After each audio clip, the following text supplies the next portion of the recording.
What's up? What's up? What's up? Welcome to the All Around.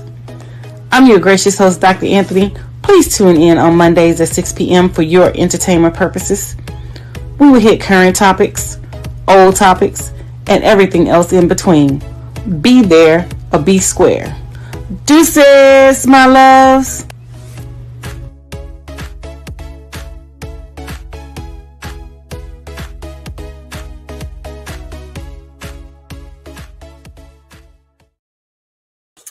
Hi, welcome to another great episode of the All Around. I'm your gracious host, Dr. Anthony, and we have an amazing show here for you tonight. And just let me say, I do apologize with, the absence and having the reruns of the shows. But, life is lifing all the time.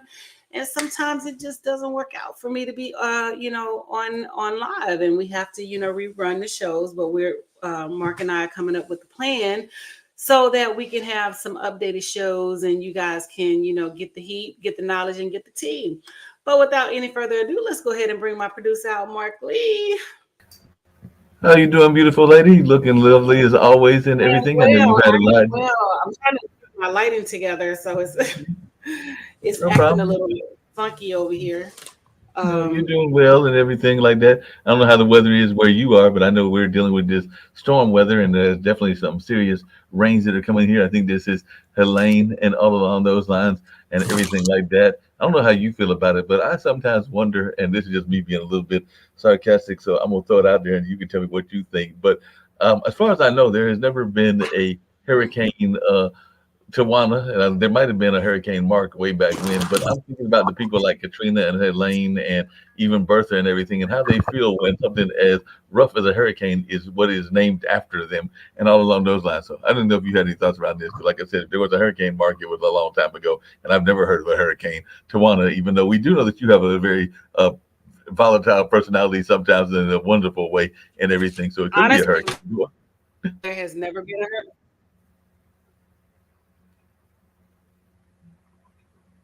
It could be Hurricane Tawana, you know what I'm saying? But, it's based off of race. I think they just randomly pick those names. So if we just happen to get one, we just happen to get it. But as far as, we getting black names or whatever, but Katrina is, it transcends race. So it doesn't necessarily mean black. It doesn't necessarily mean white. But, sometimes we can get those names. But I doubt we would ever get to the T's.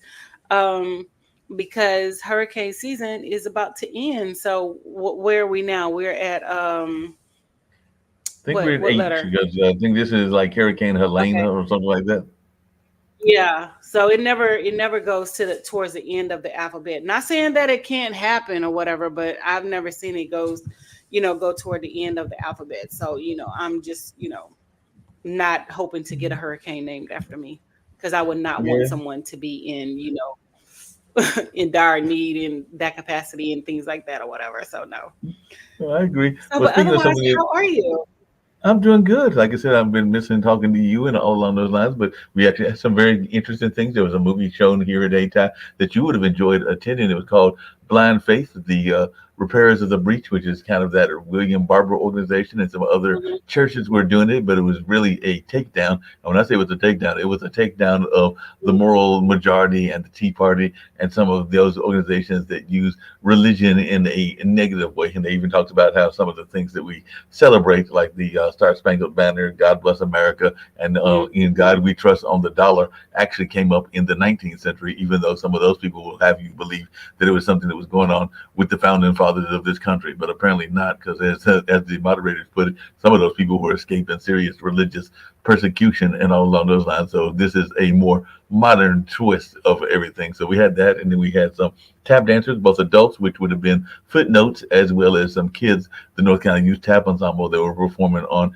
Saturday. And then there's a banjo and biscuits, which will show the roots and even the black roots of bluegrass music and everything. And they did a organizational meeting, or get to know Mhm. some of the organizers, on about 2 weeks ago. And I've got my street festival coming up for Durham next week. So there's a lot of things going on. There's been some health issues, not so much for myself, but since we've last talked, I have learned about the death of a mentor. I think I might have mentioned that on one of our past shows because I found out kind of surprisingly when I was talking to a mutual friend and all in that space. But Dad, who has had his bypass kind of surgery, is doing quite well, and the doctors are going like, "You are not your average bear, your average 84-year-old," Mhm. because he is recovering quite well and doing well in his recovery. And they're even talking about stepping him off of ICU and maybe putting him in a regular unit in the not too distant future. There were some concerns around blood count and other things, but they do seem to be quite pleased with the recovery that he is making and everything because the surgery was this past Wednesday, but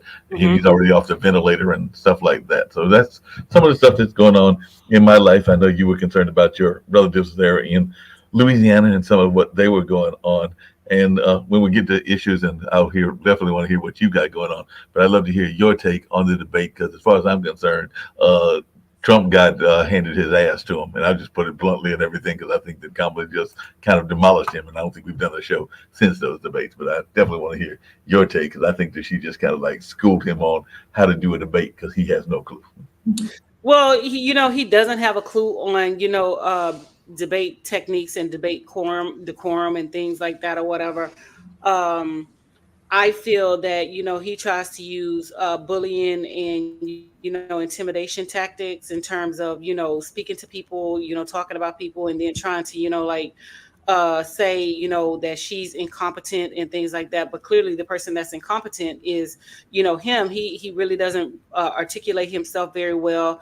He has a poor understanding of the government. He has, poor knowledge of things. And, in that regard, but a lot of people are like, he's a successful businessman, but he's not a successful businessman. Everything that he has touched has pretty much turned to a piece of crap or whatever. He had Trump University, people paying all this money. He had to end up paying the money back. He bought the Taj Hotel in not Ocean City, but Atlantic City, and that went under. So he's notorious for not paying his bills and things like that. But y'all want to entrust him in running the country where he has like the Supreme Court in his hand, where they can get rid of like certain protections and things like that. So no, he definitely got his behind handed to him, and he so-called claiming he won, but you didn't win. All you did was spew lies and things like that or whatever. And then when she asked if he had a plan, oh, I have concepts of a plan.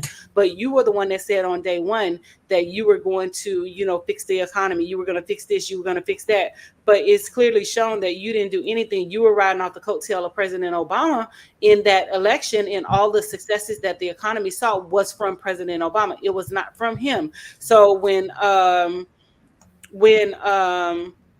they were saying that he was very successful, he was not very successful. The success came from, like I said, from President Obama's presidency, not his. And we're still in the remnants of. I'm sorry, my phone was ringing. We're still in the remnants of recovering from his presidency with the things that Vice President Kamala Harris and President Joe Biden are doing. And so he's trying to say that all of the inflation and stuff was the result of them. No, it was the result of him, because people fail to realize is that these Republican governors were sending migrant workers who were working the fields, who were harvesting food and produce, who were doing the construction. They were sending them out of the country, and then they were sending them in different areas. So we had no people to harvest the fields. We had no people to do the construction, and so that made inflation rise, and that made prices hit the roof. But they're quick to not address that, but trying to say that this is a result of the Democratic Party, which it is not in that regard. So no, he got his butt handed to him. And it clearly shows that he's incompetent, that he has no clue about anything. He does not care for the American people, and he has little respect for women, and he does not care for women, and he does not want women to be able to have any type of personal autonomy over their own, body and things like that or whatever, which is sad. Because, I don't want anybody who is not experiencing anything that I'm experiencing to make decisions about me and my health and things like that or whatever. That's just a no-go for me. Yeah, I agree. Hey, just really quickly along those same lines, there was another quote unquote attempt on Trump and everything. But I was just reading an article, and apparently the Secret Service acting director Ron Rowe said at a news conference, I guess it was last week and everything, that or earlier today, it could have been last week because they got this press release wrong and everything, but saying that they were several hundred of yards ahead of Trump on Sunday when he spotted a gun barrel poking out from the tree line near the 6th green. And apparently this guy that was the gunman had been laying down in the weeds waiting to fire off a shot, which he never fired off a shot and everything. But don't they supposed to have people walking the grounds if it's somebody like that and everything? So how do you miss somebody laying in the ground for 12 hours? And seems to me that that's a bad plan on Mr. Roos's plan as well, the person that apparently tried this thing. But I'm going like, you going to lay down in the ground for 12 hours, almost a half a day, and nobody's going to notice you? I think there's supposed to be some sort of security in some of these places, including a private golf course, but I've never owned a private golf course. I think I've been on one maybe in my life or twice, but not a lot and everything. But my understanding is there's supposed to be security there. So I don't get it. But the thing is, it's also coincidental. Every time his poll numbers dip, he gets another assassination attempt on his life. You know what I'm saying? So honestly, I think it's all fake and they're staging it because, like you said, there is no possible way that, somebody's going to be out there for 12 hours just laying in the bushes and things like that or whatever. And you not know that person is there. And so do you have x-ray vision where you can see, a distance that, from where you were to where the gunman was, that you can see the barrel of the gun poking out of a bush? You know what I'm saying? So to me, it's just too coincidental, and it just doesn't make sense or whatever, So, like I said, I think it's him trying to stay relevant and trying to make people feel sorry for him and trying to make people want him as the next president. But I just don't think it's going to pan out, and he is going to lose in November because we the people are going to send a strong message that we don't need him and his services or whatever. But like I said, they are supposed to canvass the grounds. They're supposed to do all this stuff hours in advance, but you allow a private person to get on the grounds, have a gun, he's pointing it at Trump, and things like that or whatever. Then y'all allow the person to get in the car, drive down the interstate, leave, and things like that or whatever. So to me, it just doesn't make sense. And even with the one that they said shot his ear, you have no scar marks. You know what I'm saying? If your ear was actually shot, you should be missing the top portion of your ear. Like, where is it, dude? You have no cosmetic surgery done. You have none of that done.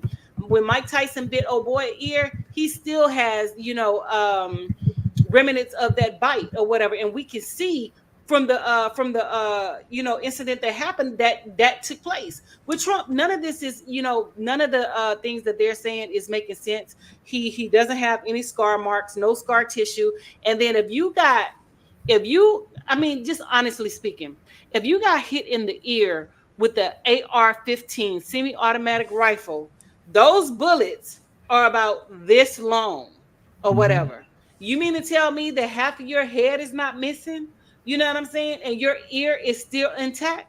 So, it just doesn't make sense or whatever. And, like I said, I honestly believe that it's a scare tactic to try to get people to vote for him. But guess what, sir? We're not voting for you. We're going to send your ass packing and send you to jail. Yeah, and all that thing about, like, I think Kamala said that he got his rejection letter and everything like that. I forgot the exact quote, but it was several million. It was really a play on The Apprentice, which was his show and everything, basically saying that we fired him and we're probably getting ready to fire him once again and everything. But I don't know. I was going to ask you about this because I don't think that they ever caught the person, even though I understand that they are. They did catch him. So they finally caught that person in Kentucky. So I couldn't figure that out either. I do remember that incident a long time ago when the guy was caught in the mountains of North Carolina and everything, but they took a long time to catch him and everything. So sometimes these folks getting away for long periods of time is surprising. And we even know that there have been incidences where people have been caught like decades later and everything. But yeah, I sometimes wonder about as to how effective our law enforcement is doing, because I'm glad that they caught him, but that took them a while to finally catch up with that particular gentleman as well. Well, and the other thing about it is, he wasn't black because his face is not plastered all over the media. And again, like I said, it just is all so coincidental that all of this is happening now, and things like that or whatever. Oh, he had a gun. They spotted the gun. No shots were fired, and things like that or whatever. And then even with the first one, how it just like magically disappeared off the TV with the with the news and stuff like that or whatever, because whenever we have like mass shootings and attacks and bombings and things, this stuff is matriculated through the media 24/7, consistently around the clock for days, weeks, months, and things like that or whatever. This is not happening with Trump. So I know that it doesn't feel right, and I know that it's not right or whatever. So I just feel in my heart of hearts that all of this is staged, and trying to get him into the presidency, trying to save his ass, but no, sir, we're sending you to jail. Yeah, that makes a lot of sense, and that's definitely something worth talking about. And all along those lines, what do you say to those folks that? Because one of the criticisms I've been hearing lately, and some people get upset, but the woman does have a variety of backgrounds and everything. But one of the things that people keep trying to pick on is this notion that Kamala doesn't sound the way that she used to, and that she's changed her accents and all of this, which I think is another form of BS and everything. But I just wanted your take, because you do hear a lot of people that are always wanting to tease her. I think you maybe even in one of the Black Caucus appearances, they were talking about like these kind of accents and everything. But as one that has done media, I do know that sometimes, depending on the excitement of what you're talking about and what's going on, people can sometimes have changes in their voice inflections and all along those lines. But I just wanted your take on this notion, because they're talking about her quote unquote new accent and everything, and they Well, probably the thing even about it though is, Congressional Black she Caucus. doesn't have a new Uh, accent. You know what I'm but saying? She sounds completely the same. Just like when I go home to Louisiana, my Louisiana accent is so prevalent and things like that when I come back. So you would know that I have gone home to Louisiana, because I sound like, I have been in the South and things like right. that or whatever. I don't sound like I'm from here, but you can tell my accent when I go home and come back, when I have spent significant time. And to be honest with you, I think they're just reaching, and depending on the microphone and the system or whatever, your Mhm. voice will fluctuate. You will Right. sound different, and depending on if you're a nasal, because I know some of the times when I'm on here, I've apologized because I'm nasal, I'm congested, and I don't sound the same. So to be honest with you, I think they're just reaching and things like that or whatever. And the thing about it is, what accent? She's never really spoken with an accent. She has always Right. spoken clear, direct English when she has articulated herself. So there was no accent, and she was never raised in her mother's home country. She was never Right. raised in her father's home country. So therefore, there's no accent. She speaks with an American accent, and all people don't sound ethnic. Just like I don't sound white. I Right. sound very ethnic. I sound very black, and that's what I am. And I'm not trying to change my voice because I'm doing social media. No, that's who I am, because I Right. just posted a video today, which I want to get into or whatever, Mhm. about workplace, calling colleagues, co-workers and things like that or whatever. So no, I don't sound the same in different capacities, depending on my mic, my media setup and things like that or whatever. So it just depends. And honestly, I just think they're reaching for something or whatever that's not even there, and that's just the bottom line, period. No, I agree with you. They're reaching. Speaking of reaching, and then I know you got some things you want to get off your shoulders and mind as well. But there is a basketball player that apparently, even though he was part of the iconic institution and everything, is wondering how can you not miss me and everything. So as when he was failed to be recognized at Madison Square Garden, and he sounded off in that, because we're talking about Patrick Ewing. He said everybody in this building should know who the hell I am, and I kind of agree with him on that, because the New York Knicks, once among the top most storied franchises in NBA history, lost their prominence after failing to advance past the second round for nearly 2 decades. But definitely he went by there, and apparently got a run in recently and all in that space, even after having retired from the league as the Knicks all-time leading scorer and being a coach for or an assistant for a number of franchises, but apparently including the coach at Georgetown and everything. But apparently the folks there in Madison Square Garden couldn't figure out who this big man that's about 7 feet tall is and everything. But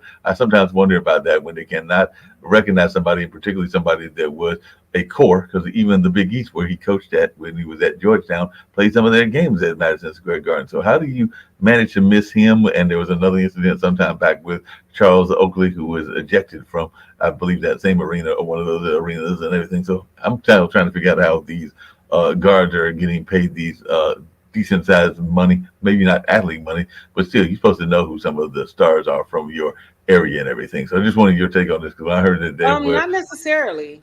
I mean, okay, people feel this sense of entitlement, like, oh, I did this and I did that, and you're supposed to know who I am. I don't supposed to know who you are. You know what I'm saying? If I'm not, if I'm not in that era or whatever, because remember, we're older generation, so quite right. naturally we know who they are. But you have to look at the people who are inside those arenas at this point. We have the millennials, we have Mhm. younger children, we have people in between those ages and things like that or whatever. So no, not everybody is going to know your history. Not everybody is going to know who you are. Not everybody is going to know, that you coached at Georgetown and, things like that. Not everybody, has that experience. And, it just baffles me that, people has this sense of entitlement that, oh, you're supposed to know who I am. No, I'm not. I don't care who you are. You know what I'm saying? But it's just a sense of entitlement. That's just like this lady. She was a model or whatever, and she went to the Met Gala and she felt some type of way because no one knew who she was.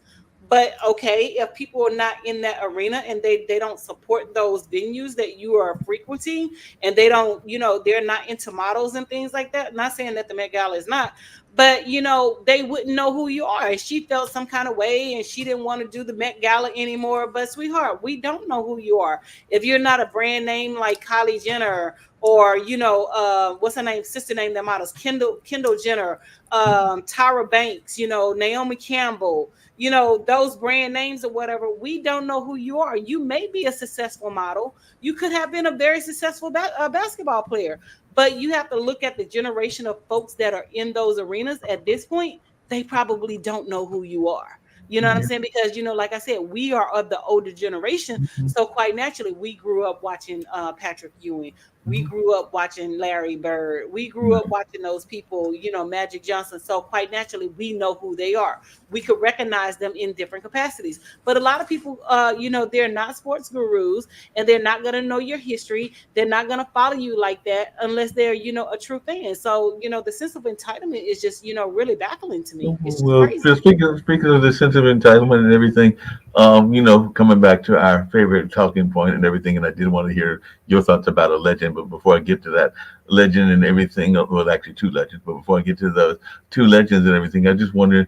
There is no doubt in my mind that whether he wants to claim that he is more moral or less moral than other people, that Mr. Trump, from President Trump, does like to have his little side ladies, and I mean, there's a number of politicians, both Democrats and Republicans, that have done that and everything. But I am convinced, no matter what they say, and people will probably disagree with me, that the latest woman that is in Trump's circle, and I think that they're having some sort of relationship, is Miss Loomer and everything. But they would swear that they're just good friends, and that even though she's a conspiracy theorist and one of those white conspiracy theorists, that there is nothing going on. But you don't take your wife to some of these events, but you're going to fly Miss Loomer on there to these events, but there's not supposed to be any sort of hanky panky going on. But what's your take on that? Honestly, I really don't care if he has whatever going on because clearly these white folks changed the narrative and changed the criteria for whomever they wanted. Because let President Obama had an extramarital affair, they would have persecuted him and they never would have put him in office and things like that. But this man has cheated. He's a known cheater. He's a known misogynistic pig and things like that or whatever, and they don't care. Excuse me. And they have problems with P Diddy being represented, especially Lady Gaga has problems with P Diddy being represented by the same law firm, but you didn't say anything about Trump, sexually assaulting women and grabbing them by the pussies and things like that or whatever. So, anything that, with these white folks don't surprise me. And honestly, to be honest with you, I don't care one way or the other because they're going to persecute who they want to persecute and they're going to overlook who they want to overlook. Because clearly this man has 34 felony counts or whatever. But if a black person had one or a misdemeanor or whatever, they would have it would have been totally different. You know what I'm saying? So honestly, to be honest with you, I don't care what they have going on and who they have going on with. You know what I'm saying? That's between him and his wife and whomever else, honestly. Well, but speaking of who's got stuff going on, apparently there is a new video that is resurfaced about one of our candidates, meaning one of the candidates from North Carolina and everything, but in a newly unearthed video from 2022. So we're not talking that long ago. North Carolina Lieutenant Governor Mark Robinson scoffs at the idea that young women should have access to birth control and repeatedly waving his hand near his groin said they just need to get this under control. So this was doing an appearance at the Hilltop Baptist Church in Thomasville, North Carolina, and everything. And definitely, I know he's had this notion of 0 weeks for abortion and a number of other things. And he's definitely taken aim at programs that provide sexual education and birth control for young women. So right now he's losing, and hopefully he will continue to lose, because I definitely think he has got some serious issues around sexism and homophobia and other things out there. But just your take on this idiot that we are running down here in North Carolina. And yes, for those that are wondering, I did say that word idiot because as far as I'm concerned, that's what he is. Mm-hmm. Oh, definitely. You know what I'm saying? But the thing about it is you talk about, you want to be pro-life and you want to be pro this and you want to be pro that or whatever. But then, when women are talking about, birth control pills are used for more than just controlling, reproduction or whatever. It helps women with, like hormone problems and, other issues and things like that. So that's why it's real key that people who do not have these symptoms and are not suffering from these things are not the ones in positions of power, because they don't understand how, a woman body works, and they don't understand how, having the proper medical care and the proper procedures done is, affecting a woman's life. It's affecting everything about, the female and, things like that or whatever. So it's real important that we get these people who think that women can't make decisions about their bodies out of office and things like that or whatever, because it's just, flat out insane that they're trying to come for women and tell them what they can and cannot do with their bodies. Because my thing is, if they're making determinations about our bodies, then we should make determinations about theirs. So when they are, having these inappropriate thoughts and get caught of having these inappropriate thoughts and these inappropriate urges, we should castrate them. We should automatically give them vasectomies when they receive a certain age. If they're not taking care of their children, we should automatically give them vasectomies to stop them from having children. But I bet that the conversations in the paradigm of everything would shift in if we get on the bandwagon and say that we need to make decisions regarding men reproductive, body parts and private body parts and things like that or whatever. Then, everybody will try to come to the table. Oh, well, you're not a man. You can't make that decision. Well, hell, you ain't no goddamn woman. So you shouldn't be making a decision about a woman and what she has going on, period. No doubt about that. Before we get to some more serious issues, I know we definitely have a lot of them in this first half an hour and everything. There were two legends, and I know that you're familiar with both of them, that unfortunately passed away. And all along those lines, actually, there was a third one, because there was a woman in the ballet world that passed away as well, even though she was less known, that being the model or the dancer from Sierra Leone. But definitely, maybe people may not know her as much as they know the two I'm here to mention, which is James Earl Jones and Frankie Beverly. So I just wanted your thoughts on them. If you have any thoughts on the dancer, and I'll try to come up with her name because it's not coming off the top of my head, but I do know she was from Sierra Leone. But any thoughts around those? I think her name is Michelle. She was adopted by a white woman or whatever when she went over into, Africa and things like that or whatever. And the sad part about it is her adoptive mother passed away 2 days after she did. But, people have to be careful on those balconies or whatever, because she fell to her death, untimely death based off of an accident. So, I do feel bad for her and things like that. And I feel bad for her family. But, people just got to be careful with, doing these extreme pictures and extreme sports and things like that or whatever. So, my thing is to each his own. If you want that adrenaline rush and you want that, you have to suffer the consequences. And I hate that happened to her or whatever. But, it was just tragic. And it was unfortunate that she, was out there and fell to her death over, I think trying to take pictures and things like that. As far as James Earl Jones is concerned, and Frankie Beverly, we have to understand that we are living in tumultuous times, and these people, we had them when we grew up. So, we're now becoming the senior citizens. So, we're pre-senior citizens, and we're about to become the senior citizens.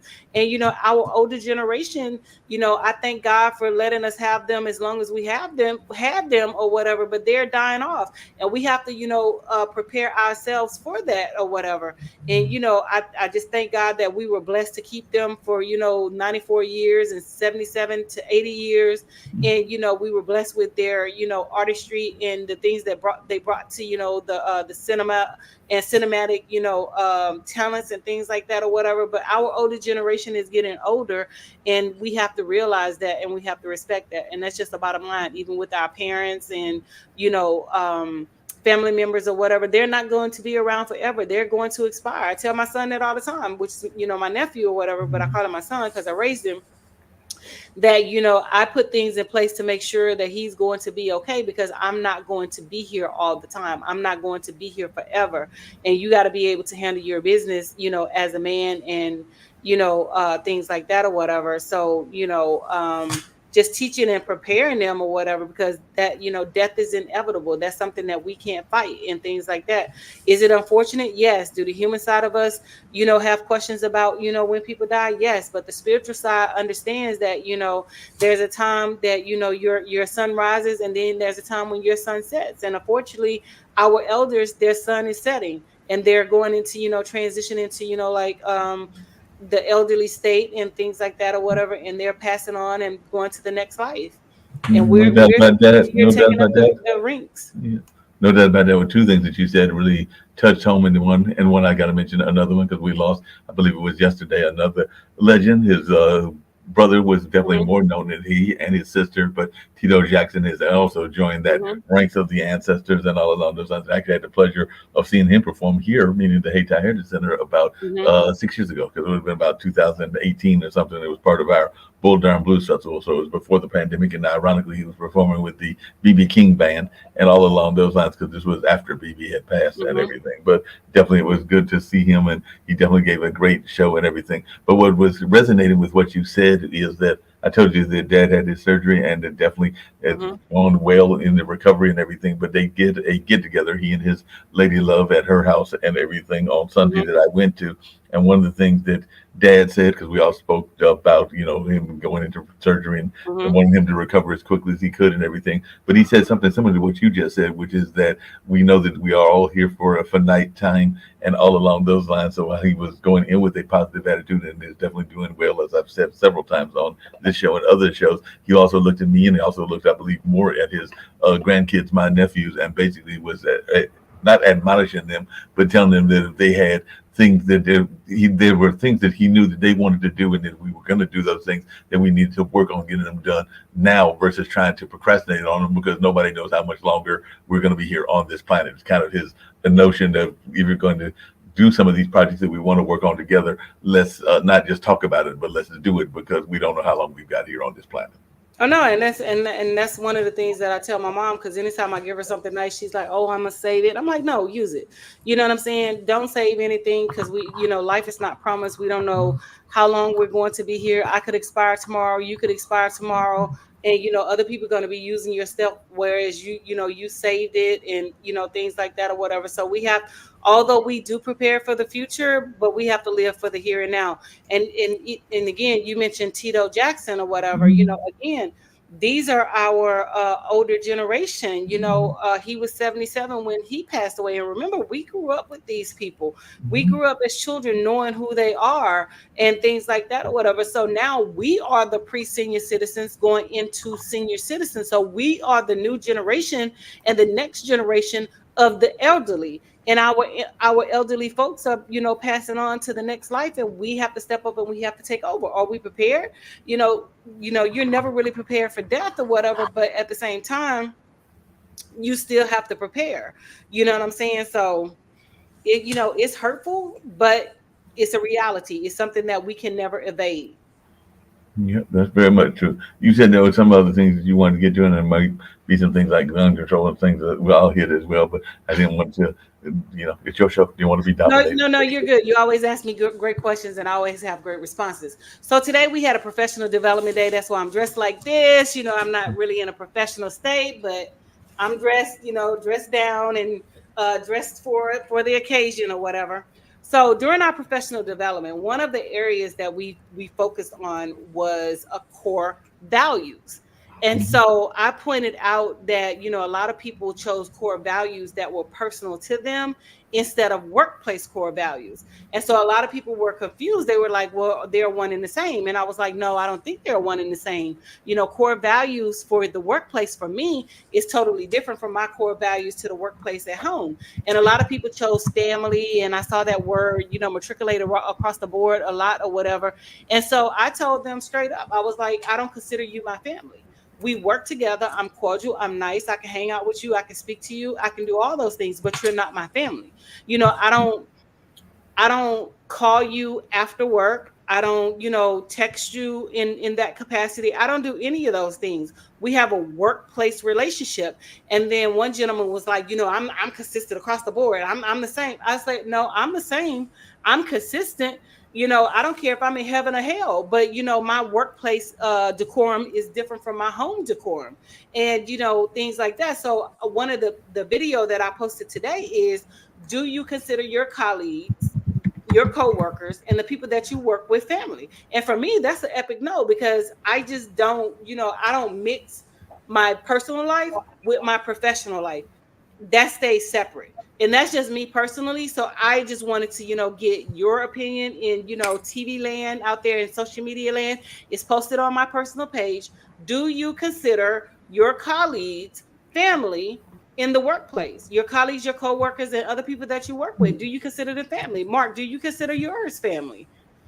Well, I was actually going to answer that because I think a lot depends on the environment of the business and everything. Because I do know that, you know, as you know, because I've told you this and I don't hide it. Shucks, I'm reporting here from there today. I work at a small nonprofit and everything. So in that sense, there, because I know that even my boss here tries to breed this kind of family atmosphere because it is a smaller environment and we are supposedly working on a common cause. Now, something being like a school, I would definitely not consider them family. And I have worked corporations a long time ago when I worked shipping and receiving for what was then Glaxo, even though it's now GSK or whatever the heck they call themselves now and everything. But that was a big organization. I've developed some friendships that have become lifelong friends and everything. But I would definitely think that in a bigger environment, that notion of creating family is harder to do. But I do think that some organizations are created in such a way that you almost have to have that family environment because y'all are working on a common goal and things along those lines. And even my boss here and some of our folks here, we do consider ourselves a family and even try to, I mean, we just did might have been doing the times that we've been off the air because I think doing reruns because I want to say it was about a month ago that we did a team building exercise at a bed and breakfast, a black-owned bed and breakfast at that Moorhead Manor and everything. But that was part of what we were trying to do was create this sense of unity and team and everything. So in that sense, it can be family if you're trying to build a team unit and everything. So, but I mean, in terms of like going to bed for them or going to the fence for them the way that you would your birth family, then yes, I would say that that is a difference. But I can't see the attitude of having a family attitude. Now, am I going to take it now? You know, we're taking a bullet for my personal family, which I would probably do like for Malik and my nephews. I don't know that I would do that for any of my coworkers here, and that's just me being honest and everything. But I can also understand the nature of wanting to create a family-like environment. No, I mean, I get that or whatever, but me personally, I can do the team building. I understand all that, but when I'm team building with people at work, that's just what it is. I'm team building with people at work. And team building means that, you know, we're building a cohesive environment where we're working together cohesively and, you know, we're coming together, you know, to have discussions and to, you know, work and talk to things. But I still don't perceive them as being family because, you know, to me, there is just the level of, you know, separatism when it comes to, you know, workplace decorum and, you know, family decorum. And that's just something that I don't do. I don't cross the boundary lines when it comes to my personal life and to my professional life because I have known that, you know, people go back and they try to use things against you in your professional life that they find out about you in your personal life. So my personal life stays separate. Even my social media, I give you a part of me on social media. I give you my social media life, but you don't know my personal private life. So you know my social media character, but you don't know any other part of me. And like I was telling the people at work, you know, there's levels to all of us or whatever. I'm consistent. You know, I don't change, but at the same time, I'm not giving you a firsthand look into me personally because you don't get that at the professional job. You No, get but the on the professional me, and that's it. no, and there's definitely a lot of code switching that goes on in a number Hmm. of jobs and everything like that. But the flip side of what you're saying, and I can agree with you on that because I got myself in some trouble way back when on a certain radio station that I was part of and everything was, as you know, because you come from Louisiana, you Hmm. can definitely tell a deep story with blues music because blues music Hmm. is very emotional and it can tell a lot of stories. And I remember that decades ago, or a decade or two ago, when I was dating a certain young lady and would play certain blues songs. And I don't Hmm. know if I've ever shared this story with you, but people probably knew until I got smart and stopped doing it whether we were having a good relationship or a bad relationship. Because when the things were going good, I was probably playing a lot of the hoochie coochie, let's get down kind of blues music and everything Hmm. like that. And if things were going bad, I was probably playing a lot of that I can't stand your ass blues music as well and everything. So there was a time frame that the blues music was probably telling too much of the narrative of what Hmm. was going on in those particular relationships that you're talking about. But like I said, I got older, I got wiser, and even as I in my DJing career, I realized that I could play the music in such a way that I could play those songs that I enjoyed, and people not be able to tell. But yeah, there was probably a time frame that during that time that people probably knew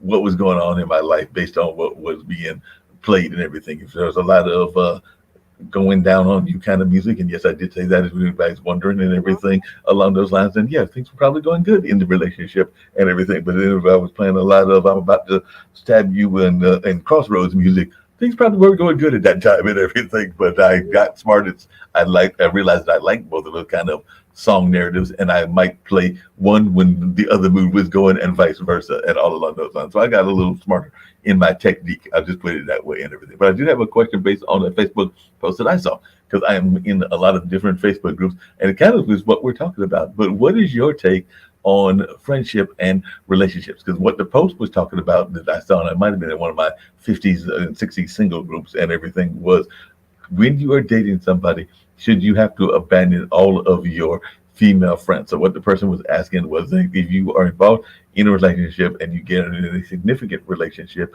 and let's say it goes down the marriage avenue, because I know that you have mentioned having a friend or two during the time that we've had this show. Now we know what this status is now. That's up to you to reveal or not reveal, and all of those lines. But you have said that there have been times when there have been relationships and everything. And should one of those relationships turn into a marriage, would we have to abandon this show because you couldn't be friends with me anymore and all along those lines? Because that's what they were trying to say was that they had to get rid of all of their friends of the opposite gender, whatever the gender was. And I was wondering your take on that.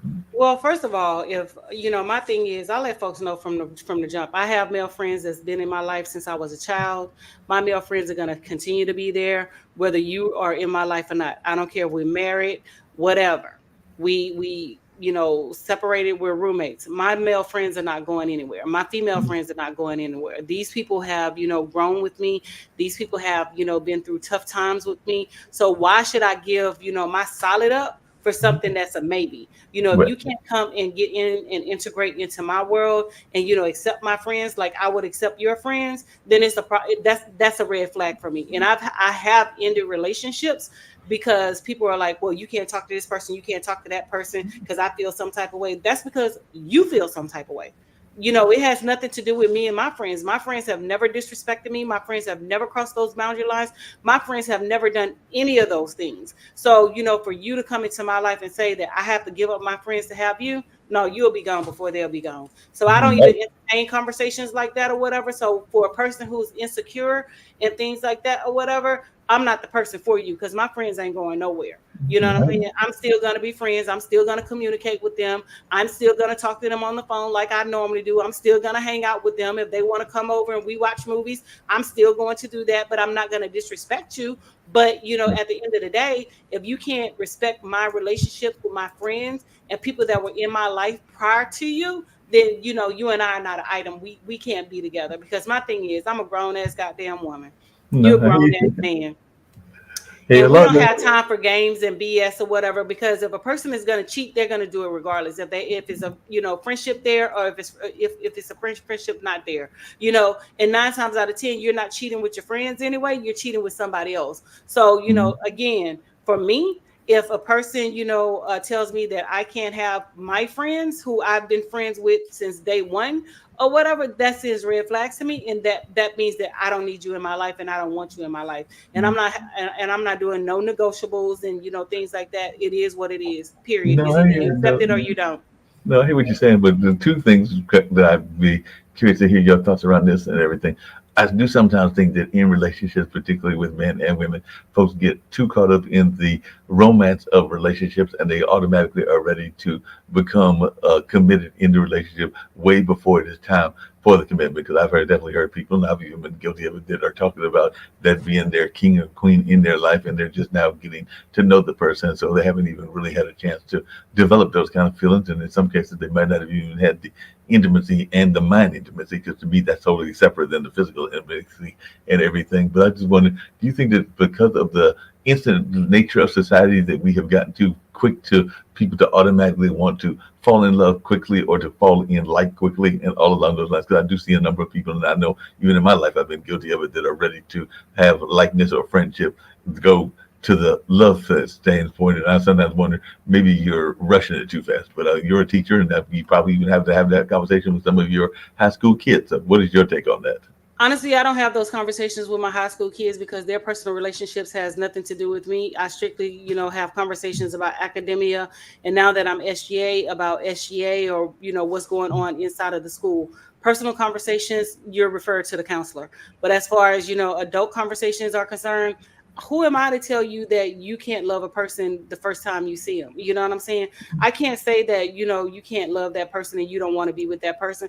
If that works for you in your relationship, that works for you in your relationship. You don't have to live by societal norms based off of what other people think, and based off of the quickness or the longevity of a relationship. Because just because a person met today and are married within 6 months does not mean that their relationship is not going to last. Because there are relationships where people have met one day and they're married 2 to 3 months later, and they are in their 20th and 30th year of marriage, whereas you've been in longer relationships in 3, 4, 5 years, and you waited to get married, and your relationship ends in divorce within 2 years. So longevity in that sense does not have, it does not really weigh in on the positivity or the negativity of like a relationship or whatever. It depends on the two people.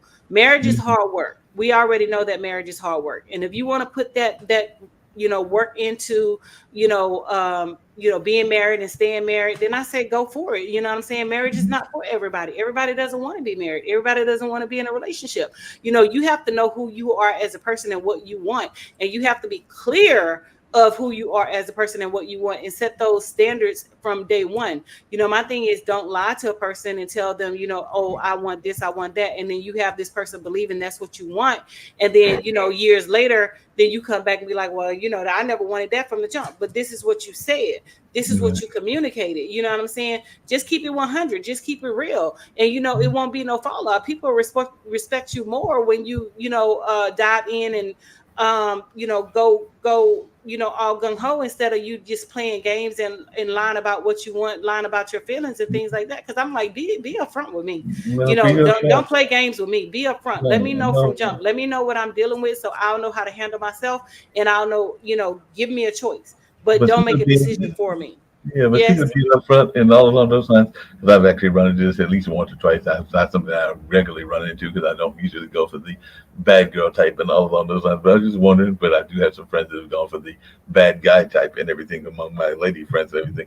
What is your take? Because there are some people that get excitement over this notion of somebody that has been in the system, and we do know that the system can be corrupt, and there can be reasons that people went into the system that might not even be always their fault and everything. But what is your notion, even in your own life, as to whether that is a hard no, or whether that is something that it depends on the situation? You got to look at the situation individually and all along those lines, or do you pretty much rule out anybody that has been through the system, meaning the penal system and all along those lines? So what is your take on that? Because like I said, I've dealt with this a couple of times, but not the last couple of times were more recent. But just because as you get older, you find more things that are happening in your life, but everything like that. I just wanted your take on that notion of people having made mistakes, and whether that's something that you could handle, or is that just a hard no? I mean, to each his own, you know what I'm saying? Speaking for me personally, if a person, regardless if you made a mistake or not, you go into the system, I'll let you know right up front. I'm not writing to you. I'm not sending you no money. I'm not doing any of that stuff because you had a choice at the end of the day. You know Yeah. what I'm saying? Now, after you have committed your, time and paid your debt to society, that's something different or whatever. But, like I said, to each his own. Is whatever you want, in terms of relationships and in terms of, your goals and things like that, because everybody is not compatible, everybody's not equally Mhm. yoked and stuff like that or whatever. But I know for me, that's not what I'm looking for or whatever. But I'm not totally against it, because you never know who God is going to put in your path and who God is Right. going to put in your life and things like that or whatever. But like I said, if we're already in a relationship and you're doing dumb shit and you get arrested and you go to the pen, you can consider that relationship over, because I'm not doing any of that stuff. You're not calling me collect. You're not, I'm not putting money on your books. I'm not doing any of that stuff, because you had a choice to be an adult and to make adult decisions without doing anything illegally. And like I No, said, if we have met, and this is something that's in your past and you're upfront about it and things like that, give me the option to say, yeah, I want to continue with this, or no, I don't want to continue with this, or whatever. You know what I'm saying? But like I said, some people, like the bad guy type or whatever. They like that persona. They like, guys who have been incarcerated and things like that or whatever. But that's just not who I am, and that's just not, what I want or whatever. But again, when you're going through life, you change, you grow up, and then your wants and your needs and your standards change. And I think that's just where I am. My wants, my needs, and standards has changed or whatever. So that's not something that I want to deal with, and that's not something that I want to be around or whatever. But like I no, said, to each his own. Whatever teacher you only like is like what you that. like, and things like that or whatever. And I No, and I guess agree with, what yeah, and you I date agree with you what you like. just said. I agree with what you just said, because if they are doing dumb stuff now, meaning getting themselves caught up in that stuff now, then yeah, they are totally like you. They are totally off my list and everything. Now I've had some friends, including some male friends that are buddies, because I don't dance that way and everything, that have definitely had some bad things in their life, and they have corrected their life. So Mhm. I can see that, and one of them actually is one of our major motivational speakers, and he is married, and his wife is a motivational speaker and a religious person, and they are a wonderful couple, and probably will be together 25, 30 years, if not longer, because they've had kids together. But he acknowledges the mistake he made, and I can't remember whether it was an assault or whether he might have even taken a person's life and everything. But he acknowledges that as part of his past, and Mhm. doesn't do anything currently. If anything, he's trying to get people out of that lifestyle. So that's what Mhm. I'm saying. That if they are made some changes in their life, or if they acknowledge the mistake that they made, or even in some cases the court system can jam people up as well, then that is a whole other matter. So I can give some people some little bit of leeway if I understand the story of what's going on. But I'm also with you that I am not going to deal with a person that is currently in that environment and is doing dumb stuff in this environment now. But yeah, they got caught up in something stupid. Maybe they even took somebody out because they were being assaulted and everything. Then I can maybe give them a little bit of more leeway than I would others. Mhm. Yeah, but And, that's and again, like I said, people like who they like. They fall in love with who they want to fall in love with. But that's just not something that I want to be engaged with or whatever. So I'm choosing different. And if I have to be alone for the rest of my life or whatever, then so be it. That's just the way it is. But I'm not going to drop my standards just because you flying into my DMs, or you sliding into my inbox, or you on my Facebook, or you sending me text messages and things like that. I don't care if I'm single from here until the world ends. That's what I choose to do. And that doesn't mean that I want to be engaged with you or anybody else. And that's just the bottom line. But again, like I said, my social media persona is my social media persona. So you cannot say that, what I post on my page on a daily basis has any direct link to me. If I post something on my page, is because I think other people will get benefit out of it and things like that. And I've noticed that even when I post things about being single or whatever, referring to single women and things of that nature or whatever, I'm getting a lot of oh, do you need to talk, or I'm here for you, or I've been trying to date you for so long. I don't care what you've been trying to do. That has nothing to do with me. I'm just posting. It's social media, and that's exactly what it is. So like I said before, to each its own. And whatever you decide to do is what you decide to do, because your likes and your tastes are not mine. My standards may be, well, I know my standards are different from what you want and things like that or whatever, and they're not going to be reflective of you. Yeah, that makes sense. The last thing I was going to get to, just really quickly, what is your take on, because everybody's excited because I guess Caitlin broke these records, and unfortunately Angel got hurt, and I don't think Angel's team is going to make the playoffs, even though they may get a better pick next time and maybe even have a stronger chance of making it. But I do think that the team, the Fever, the team that Caitlin is part of, will make it, but I don't think that they'll go personally far in the playoffs, even if they make it. Maybe they'll get past the first round, but I think they might even get eliminated in the first round. But what is your take on what's going on with the WNBA in this 5 minutes that we've got left and everything? So I just know your thoughts, because that's been another thing that people have been talking quite a bit about, is what's going on with the WNBA. Well, I mean, people are going to be people, regardless if it's Angel Reese and Caitlin Clark is going to be the next two and things like that or whatever. So quite naturally, Caitlin Clark is a good athlete and things like that. I'm not a fan of hers or whatever, but, like I said, she was thrust into the spotlight, after, Angel Reese did this and, did the Tony Yayo and, things like that or whatever. And they were saying that, she made basketball popular, the WNBA.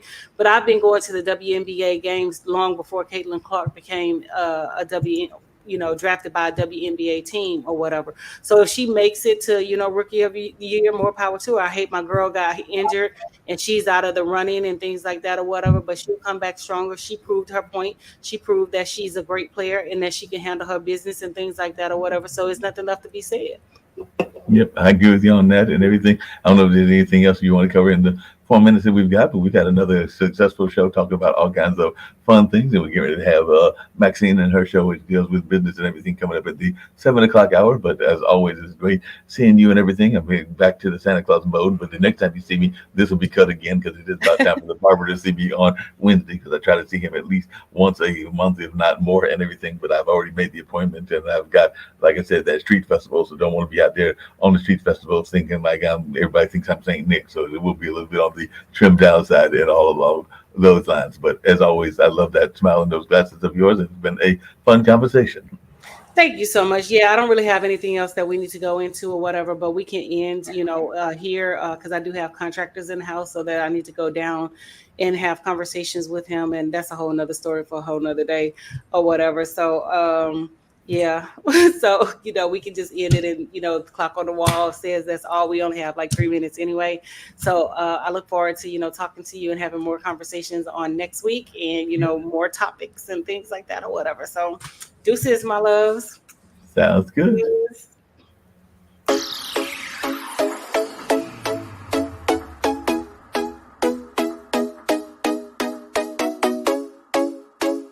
What's up? What's up? What's up? Welcome to the All Around. I'm your gracious host, Dr. Anthony. Please tune in on Mondays at 6 p.m. for your entertainment purposes. We will hit current topics, old topics, and everything else in between. Be there or be square. Deuces, my loves.